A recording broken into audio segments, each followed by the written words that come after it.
Fala galera, tudo bem? Mais um jogo histórico aqui dentro da série desses vídeos de análise de partidas marcantes. Conto aí com os comentários de vocês, com sugestões, com a inscrição, com a curtida, compartilhando o vídeo também. E esse é um dos jogos mais lembrados aqui por vocês, o jogo entre Brasil e Argentina na final da Copa das Confederações em 2005, né? Aquela goleada do Brasil, que acaba sendo um jogo muito importante para aquele período histórico também, porque ajuda um pouco a criar a ilusão para 2006, que seria uma seleção muito forte no papel, mas que na prática não chegou a apresentar o nível, não chegou nem perto do nível que se imaginava, e hoje em dia existe até um fenômeno meio maluco que é de exaltar como se aquela seleção de 2006 tivesse sido minimamente convincente, coisa que não aconteceu na Copa do Mundo. Era assim uma reunião de grandes jogadores daquele período, mas não necessariamente com a camisa da seleção brasileira, né? Muito mais pelo que eles faziam nos clubes, não tem nada a ver com o que foi a Copa do Mundo de 2006, então o saudosismo da Copa de 2006 não faz nenhum sentido, porque aquela seleção não chegou nem perto do nível que deveria, não só que poderia, mas o que deveria, inclusive. Aliás, tem aqui dentro dessa série a eliminação do Brasil para a França na Copa do Mundo de 2006. O jogo contra a Argentina na final da Copa das Confederações de 2005 tem algumas particularidades, né? É bom lembrar que foi uma Copa das Confederações em que o Brasil não teve todo mundo que faria parte da seleção no ano seguinte, então era uma seleção com algumas modificações. As laterais, com Cicinho e Gilberto, cada um de um lado, Cafu e Roberto Carlos jogariam na Copa no ano seguinte, o Roque Júnior estava nesse time da Copa das Confederações, no ano seguinte Juan e Lúcio formariam uma zaga que foi muito bem, inclusive na Copa de 2006. Outra mudança, o Ronaldo, fenômeno, que não jogou a Copa das Confederações, jogaria a Copa do Mundo, e aí quem saiu foi o Robinho, e depois até no jogo contra a França o Adriano também vai para o banco, o Juninho Pernambucano, quem começa jogando já numa tentativa de reorganizar o time, ou de organizar o time que não estava funcionando, tentando preencher um pouco mais o meio. Mas enfim, isso é papo para 2006, o assunto do vídeo é 2005. E é um jogo curioso também, porque dentro dessa memória, e esse é um exercício sempre muito legal, a questão da memória afetiva, de como as coisas ficam marcadas, de quais foram as sensações no dia, e essas sensações nem sempre representam exatamente o que aconteceu quando você para de uma forma mais fria para analisar anos depois. Esse é um jogo, por exemplo, que para mim prega uma peça enorme, porque eu tinha a sensação, na época, de um espetáculo da seleção brasileira, de uma grandíssima exibição do Brasil para cima da Argentina. Foi, de fato, um resultado muito marcante, um 4-1 numa final de Copa das Confederações. Você pode até discutir o peso da Copa das Confederações, mas era um torneio de seleções com as seleções levando a sério. E o Brasil não faz uma grande Copa das Confederações, é bom que se diga. Tem uma vitória importante sobre a Alemanha na semifinal, a Alemanha é dona da casa, e aí na final viria a grande exibição, que eu falei da questão da ilusão, porque a própria ideia de que foi uma atuação fascinante, espetacular da seleção brasileira, ela é um pouco enganosa.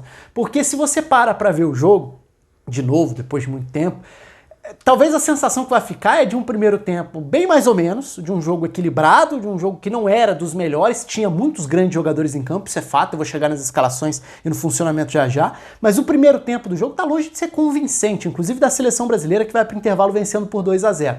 Agora, o segundo tempo tem 20 minutos avassaladores, e são 20 minutos de uma avalanche de chances do Brasil, é justamente ali o período em que o Brasil chega, faz o 3-0 logo na volta, depois faz o 4-0, toma o gol da Argentina logo na sequência, mas já no período em que a Argentina está desorganizada em campo, e depois o jogo morre de novo. Vira um jogo até com chances, até a reta final, tem chances para os dois lados.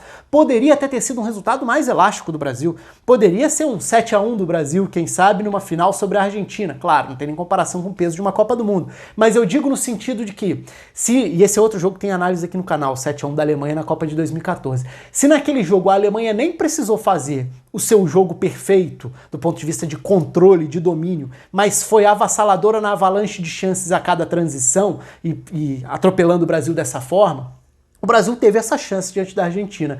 Não que tenha sido uma atuação espetacular o tempo inteiro, mas foi uma atuação segura e de um time que teve chances, aproveitou, tinha qualidade individual para decidir o jogo e que produziu até para fazer mais gols se tivesse aproveitado os contra-ataques ali no período do segundo tempo em que o jogo fica muito aberto. Então até poderia ter sido uma goleada maior do Brasil, o que não significa necessariamente que tenha sido um espetáculo do Brasil o jogo todo. E é claro que as duas coisas entram em conflito de certa forma, mas eu acho que serve também para usar um pouco do que é a sensação do calor do momento, da emoção do momento e da análise depois. Então acho que não tem muita dúvida em relação à vitória do Brasil, não teria como questionar uma goleada dessa sobre a Argentina.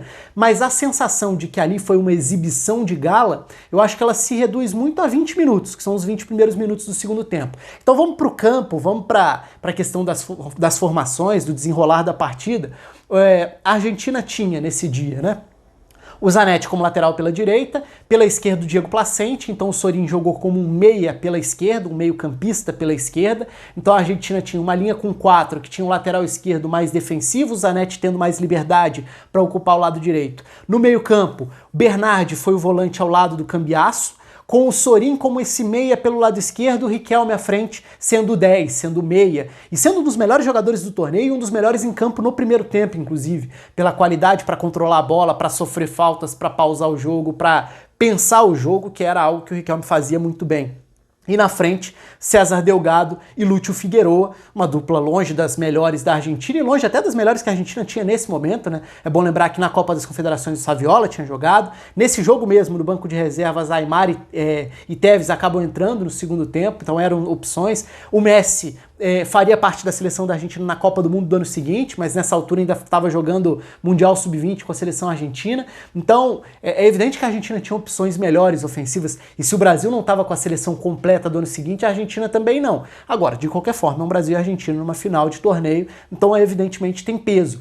Então a Argentina tentava jogar muito usando o lado esquerdo, porque o lado direito tinha um corredor para o Zanetti explorar, e o próprio Delgado não caía tanto pela direita, o que sugeria a escalação, porque daria um equilíbrio maior, né? Já que o lado esquerdo era o lado do Sorin, que mesmo quando jogava como lateral, ocupava uma faixa muito maior do campo, como um armador, um atacante, um meia, se mandava e ajudava muito ofensivamente. Nesse caso, o Placente ficava na lateral, o Sorin tinha liberdade para sair jogando pelo lado esquerdo, tentar se aproximar do Riquelme, em alguns momentos se aproximar do Lúcio Figueroa, do Delgado, e o Delgado também caindo bastante pelo lado esquerdo. Então o lado direito era um lado que tinha menos opções da Argentina, tinha o Zanetti muito mais como esse jogador para se projetar por ali, e do lado do Brasil, aí a gente entra em alguns destaques do funcionamento, da partida, antes mesmo de entrar em como o placar se desenrola. Dois jogadores foram muito bem, entre outros, né, mas dois jogadores foram muito bem nessa final e são jogadores pouco valorizados por isso. Cicinho, que provavelmente ganhou a vaga na Copa do Mundo nesse jogo, fazendo uma grande final, né? Na época existia a disputa entre Cicinho e Maicon, o Cafu seria o titular no ano seguinte, mas o Cicinho foi muito bem nessa final de Copa das Confederações, ocupando o lado direito e dando opção o tempo inteiro, avançando, ocupando o corredor, se lançando e dando assistências no segundo tempo também. E o outro é o Lúcio, que defensivamente faz uma grande final e que ajuda a anular o fato da Argentina não ter conseguido criar, não significa que a Argentina não jogasse bem no primeiro tempo. Porque a Argentina, como eu disse, tinha no Riquelme uma peça importante. E a Argentina até ficava em alguns momentos mais confortável com a bola e mais presente no campo de ataque. Só que ela não criava chances claras para o Dida. O Dida vai aparecer só no segundo tempo mesmo, quando as chances passam a aparecer um pouco mais para o lado da Argentina. Então, importante destacar dentro desse funcionamento do Brasil que duas peças da linha de defesa foram fundamentais dentro do jogo. Agora, como que funcionava esse quarteto ofensivo, o famoso quadrado mágico depois, que não era essa configuração na Copa do Mundo, mas tinha Emerson e Zé Roberto como os dois volantes, e aí o Kaká ficava mais próximo dos dois volantes, ajudava a recompor pelo lado direito em alguns momentos, era esse meia pelo lado direito, com um pouco mais de responsabilidade coletiva no momento sem bola para liberar o Ronaldinho, que era o meia central e não o ponta pela esquerda como ele foi no Barcelona. Ele jogava com liberdade para cair pelos lados do ataque, era um ataque de muita liberdade dentro desse quarteto, mas que tinha o Ronaldinho como esse meia mais avançado do quarteto de meio campo, o Robinho como um segundo atacante com liberdade para cair pelos lados, mas mais presente na ponta esquerda, e o Adriano como o 9, que também tinha liberdade para cair pelos lados, cair pelo lado direito, como ele gostava de fazer para poder puxar para dentro e finalizar, que é exatamente como sai o primeiro gol do Brasil na final, né? Então, o jogo começa amarrado, faltoso, com a Argentina tentando trabalhar um pouco melhor a bola, o Brasil com dificuldade para chegar no campo de ataque, para avançar muito com a bola, mas o que aparece aí, ou o que começa a aparecer, é essa qualidade individual, que é o grande ponto dos dois gols do Brasil, que saem rapidamente, né? Um ali com 10, 11 minutos, o outro ali com 15 minutos, então um golaço do Adriano, puxando para dentro, batendo forte de perna esquerda, outro golaço do Kaká, puxando para dentro, batendo de direita no ângulo também. Então rapidamente o Brasil abre 2-0, não que estivesse jogando tão bem, mas tinha essa qualidade individual capaz de, em brilhos isolados, individuais, ganhar jogos, criar vantagens, mudar o placar. E foi assim que o Brasil sai na frente. E não é que o 2-0 tenha dado a tranquilidade para o Brasil se soltar e jogar bem. A Argentina continua jogando no mínimo de igual para igual, porque a Argentina continua trabalhando a bola no campo de ataque, de novo, com vantagens no meio-campo, trabalhando em alguns momentos bem a bola, principalmente com o Riquelme, mas sem criar real perigo, porque os atacantes ofereciam muito pouco. Então o ataque da Argentina foi muito bem controlado pelo sistema defensivo do Brasil. Enquanto isso, o Brasil tinha saídas importantes. E isso começa a aparecer no finalzinho do primeiro tempo, que é quando o Brasil vai ter uma outra chance, porque o primeiro tempo inteiro, ele basicamente tem o Brasil tendo duas finalizações perigosas, que são os 2 gols. O Lux praticamente não é exigido. No finalzinho do primeiro tempo tem um chute de fora da área do Kaká, que obriga o Lux a fazer uma outra defesa. Então não foi um primeiro tempo de show, de espetáculo, de superioridade. Foi um primeiro tempo igual. A diferença é que a qualidade individual de Kaká e Adriano foi suficiente para o Brasil abrir 2-0, enquanto a Argentina tinha qualidade individual, mas numa faixa anterior à de decisão de jogada. Então os atacantes da Argentina não criaram chances, não fizeram gols. O meio-campo da Argentina funcionava até. Não era um problema, não era uma superioridade do Brasil. No segundo tempo isso vai mudar, porque logo de cara, na volta para o segundo tempo, sai o terceiro gol. E aí o terceiro gol é, mais uma vez aparecendo o Cicinho, que já tinha feito um trabalho importante. Eu citei como o lado esquerdo era o lado que aproximava mais peças da Argentina e até por isso exigia mais do Brasil. E nesse setor, o Lúcio faz coberturas importantes, o Cicinho vai muito bem, o Kaká ajuda na marcação, o Emerson cai por ali para fazer a marcação também. Então o Brasil consegue conter esse lado forte da Argentina e o Brasil sai rápido e cria chances pelos dois lados. E se o Brasil tinha, isso vai acontecer no segundo tempo, em alguns períodos de posse um pouco maior, né, posses maiores, de mais tempo de troca de passes, então o Brasil começa a inverter jogada de um lado para o outro e em alguns momentos encontra o corredor aberto. E é justamente assim que o Cicinho vai fazer estrago, se projetando, fazendo cruzamentos e dando as assistências para o terceiro e para o quarto gols ali do Brasil. No caso do terceiro, cruzamento para o Ronaldinho, então rapidamente, na volta para o segundo tempo, o Brasil faz 3-0 e aí sim, aí começa o período de espetáculo ou de sensação de show do Brasil para cima da Argentina. Porque aí a Argentina começa a cometer muitos erros e vem a substituição na sequência também, que é o Pekerman tentando se lançar um pouco mais para frente e aí ele abre mão do cambiaço, coloca o Aimar. Então agora a Argentina passa a ter o Sorin mais próximo do Bernardi, com o Aimar como um meia pela esquerda, o Riquelme como um meia por dentro, o Delgado como um segundo atacante, vira uma Argentina muito mais exposta. E se a Argentina tenta se lançar num primeiro momento ainda sem se reorganizar e sem um meio-campo muito preenchido, o Brasil passa a ter um festival de recuperações de bola para ir em contra-ataques, castigar a Argentina. Não chega a castigar em gols, mas cria chances. Tem bola no travessão, acho que com o Robinho, tem contra-ataque perigoso com o Kaká, com o Ronaldinho, com o Adriano. Ali foi um período em que realmente a sensação foi o Brasil tá atropelando a Argentina. E esteve mesmo, por 20 minutos mais ou menos no segundo tempo. Então por isso que eu citei no início do vídeo como para mim são 20 minutos de uma espécie de ilusão, porque são 20 minutos em que o Brasil, com o placar definido e com uma Argentina desfigurada, o Brasil vai para uma avalanche de contra-ataques, não necessariamente um futebol envolvente